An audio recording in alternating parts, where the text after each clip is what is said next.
Friends, today நம்ம egg pepper pasta recipe எப்படி செய்யலான்னு பார்க்கலாம் வாங்க. இதே மாதிரி நிறைய வீடியோஸ்க்கு நான் சப்ஸ்கிரைப் பண்ணி வச்சுக்கோங்க.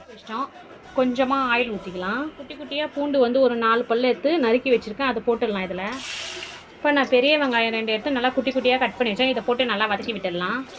நான் மீடியம் சைஸ் தக்காளி வந்து 2 எடுத்து வச்சுருக்கேன், இதையும் நல்லா குட்டி குட்டியாக கட் பண்ணி வச்சேன், இதை போட்டு நல்லா வதக்கிக்கலாம்.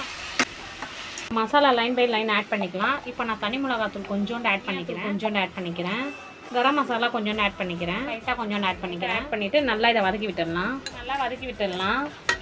இப்போ மசாலா நல்லா வதங்கிடுச்சு. இப்போ நடுவில் கொஞ்சம் நம்ம ஒரு குழி மாதிரி போட்டுக்கலாம், ஏன்னா இப்போ முட்டை உடச்சி ஊற்றிக்க போகிறோம். இதில் நான் ஒரு 4 முட்டை எடுத்து வச்சுருவேன். இப்போ வாங்க முட்டை உடச்சி ஊற்றிக்கலாம். சால்ட்டு மேலே இந்த முட்டைக்கு மேலே தூவிக்கலாம். நிமிஷம் ஆயிடுச்சு. நம்ம இந்த முட்டையை நல்லா கிளறி விடலாம். நல்லா பொடி மாஸ் மாதிரி நல்லா கிளறி விடுங்க. மாஸ் மாதிரி நம்ம கிளறி எடுத்துட்டோம். இப்போ நம்ம வேக வச்சுருக்க பாஸ்தா எடுத்து இதோட ஆட் பண்ணிக்கலாம். இப்போ நம்ம பாஸ்தா போட்டு நல்லா கிளறி விட்டுக்கலாம். நம்ம இது கூட நம்ம பெப்பர் ஆட் பண்ணிக்கலாம். பெப்பர் போட்டு நம்ம நல்லா கிளறி விட்டுடலாம். கார்னிஷன் லைட்டாக மேலே தூவிக்கலாம்.